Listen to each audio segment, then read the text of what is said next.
بسم اللہ الرحمن الرحیم۔ ناظرین السلام علیکم۔ ناظرین، حضرت یوسف علیہ السلام کے قصے کو قرآن مجید میں سورہ یوسف میں بیان کیا گیا ہے اور اس صورت میں اس قصے کو سب سے اچھا قصہ قرار دیا گیا ہے اور ارشاد فرمایا یہ احسن القصص ہے، یعنی یہ بہترین قصہ ہے۔ اس قصے کے حوالے سے معلومات جاننا ہر مسلمان کے لیے انتہائی ضروری ہے، کیونکہ اس قصے میں زوال سے عروج حاصل کرنے کا فارمولہ بیان کیا گیا ہے۔ اور ناظرین، آج ہم آپ کو اس ویڈیو میں نہ صرف حضرت یوسف علیہ السلام کے قصے کے حوالے سے معلومات فراہم کریں گے، بلکہ یہ بھی بتائیں گے کہ حضرت یوسف علیہ السلام کو دریائے نیل میں کس وجہ سے دفن کیا گیا تھا اور 400 سال بعد ان کی میت کو حضرت موسیٰ علیہ السلام نے کیوں اور کس کے کہنے پر نکالا تھا اور کہاں لے کر گئے تھے۔ مگر ویڈیو میں آگے بڑھنے سے پہلے اگر آپ میرے چینل پر نئے ہیں تو برائے مہربانی میرا چینل اسلامی گروپ سبسکرائب کریں۔ یہاں آپ کو بالخصوص اسلامک ہسٹری اور دنیا بھر کی مختلف معلومات پر مبنی ویڈیوز ملتی رہیں گی۔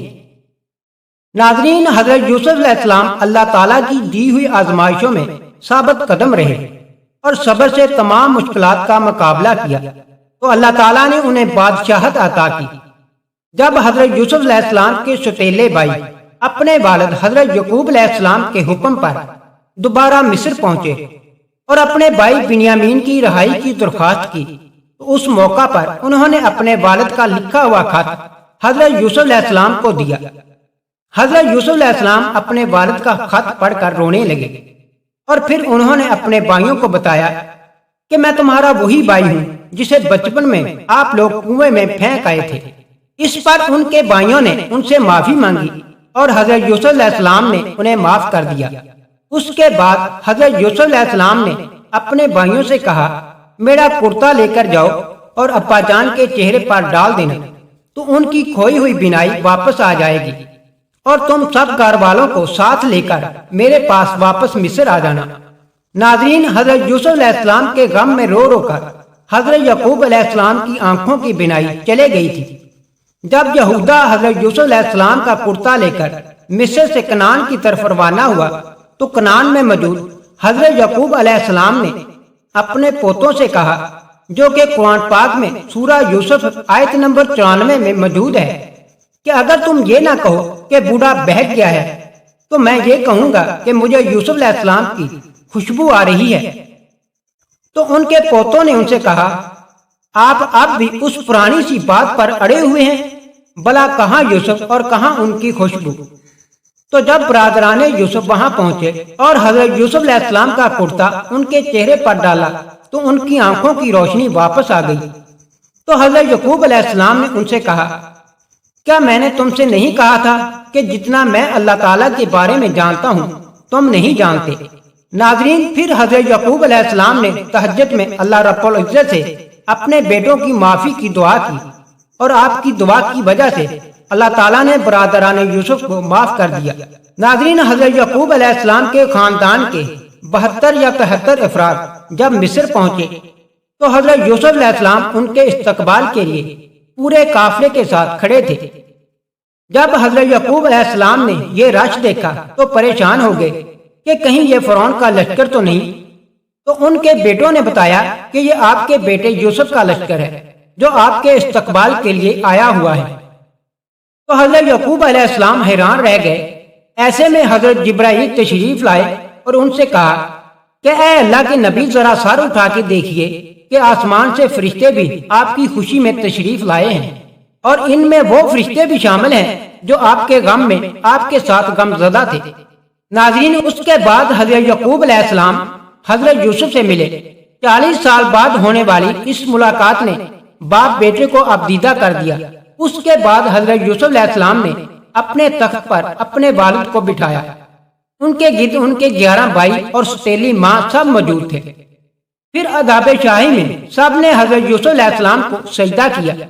یہ سجدہ تعظیمی تھا جو کہ اس وقت جائز تھا۔ تو حضرت یوسف علیہ السلام نے اپنے والد سے کہا کہ ابا جان، یہ میرے پہلے خواب کی تعبیر ہے، اس میں میرے 22 ستارے ہیں، سورج آپ اور چاند والدہ ہیں۔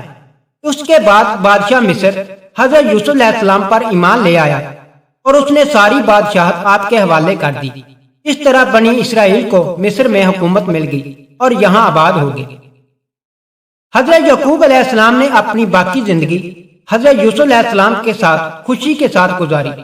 سیدنا یعقوب علیہ السلام تقریباً 24 سال تک مصر میں رہے اور پھر ان کی وفات ہو گئی، جس کے بعد حضرت یوسف علیہ السلام نے انہیں ان کی وصیت کے مطابق فلسطین میں دفنا دیا۔ ناظرین، حضرت یعقوب علیہ السلام کی وفات کے بعد حضرت یوسف علیہ السلام نے مزید 23 سال مصر پر حکومت کی۔ آپ علیہ السلام نے 120 سال کی عمر پائی۔ سیدنا یوسف علیہ السلام کے وصال کے بعد ان کے دفنانے پر ان کے چاہنے والوں میں اختلاف پیدا ہو گیا۔ ناظرین، مصر کی عوام کا آپ کی محبت میں یہ عالم تھا کہ ہر کوئی چاہتا تھا کہ حضرت یوسف علیہ السلام کو ان کے محلے میں دفن کیا جائے تاکہ ان کے محلے میں خیر و برکت رہے۔ آخر میں اہلیان مصر اس بات پر راضی ہوئے کہ آپ کو دریائے نیل میں دفن کیا جائے تاکہ دریا کا پانی آپ کی قبر مبارک کو چھو کر گزرے اور تمام مصر والے اس سے برکت حاصل کریں۔ اس کے لیے آپ کے جسم مبارک کو سنگ مرمر کے صندوق میں بند کر کے دریائے نیل میں دفن کر دیا گیا۔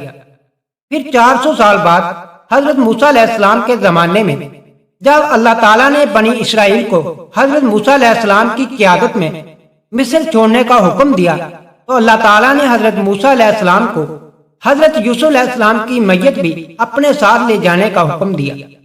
ناظرین، ایک تفسیر میں ہے کہ حضرت موسیٰ علیہ السلام کو یہ پتہ نہیں تھا کہ حضرت یوسف علیہ السلام کی قبر دریائے نیل میں کس جگہ پر واقع ہے، تو لوگوں سے پوچھنے پر پتہ چلا کہ یوسف علیہ السلام کی قبر کا ایک بڑھیا عورت کو پتہ ہے۔ تو اس بڑھیا عورت کو بلایا گیا۔ بڑھیا نے کہا، ہاں دکھاؤں گی، لیکن پہلے اپنا حق لے لوں۔ حضرت موسیٰ علیہ السلام نے کہا، تو کیا چاہتی ہے؟ تو اس بڑھیا نے جواب دیا کہ جنت میں آپ کا ساتھ میسر ہو۔ آپ پر بڑھیا کا یہ سوال بھاری پڑا، لیکن اسی وقت وحی آئی کہ اس بڑھیا کی بات مان لو اور اس کی شرط منظور کر لو۔ اس طرح اس بڑھیا عورت نے حضرت یوسف علیہ السلام کی قبر کی نشاندہی کی۔ ناظرین، ایک تفسیر میں ہے کہ اللہ تعالیٰ نے حضرت موسیٰ علیہ السلام کو وحی کے ذریعے حضرت یوسف علیہ السلام کی قبر کی نشاندہی کی۔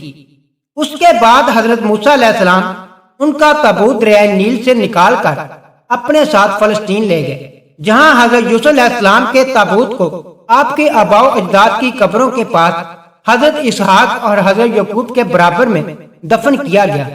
اس وقت آپ کا مزار مبارک فلسطین میں ہے۔ ناظرین، یہ وہ قصہ ہے جس کو اللہ تعالیٰ نے قرآن پاک میں ایک بہترین قصہ کہا ہے۔ اس قصے میں تمام انسانوں اور مسلمانوں کے لیے بڑا سبق اور عبرت ہے۔ دعا ہے اللہ پاک ہم سب کو دین سیکھنے اور سکھانے کی توفیق عطا فرمائے۔ ناظرین، اس امید کے ساتھ اجازت چاہتا ہوں کہ آپ کو ہماری ویڈیو پسند آئی ہوگی۔ ملتے ہیں بہت جلد ایک نئی ویڈیو کے ساتھ۔ اللہ رب العزت آپ کا حامی و ناصر ہو۔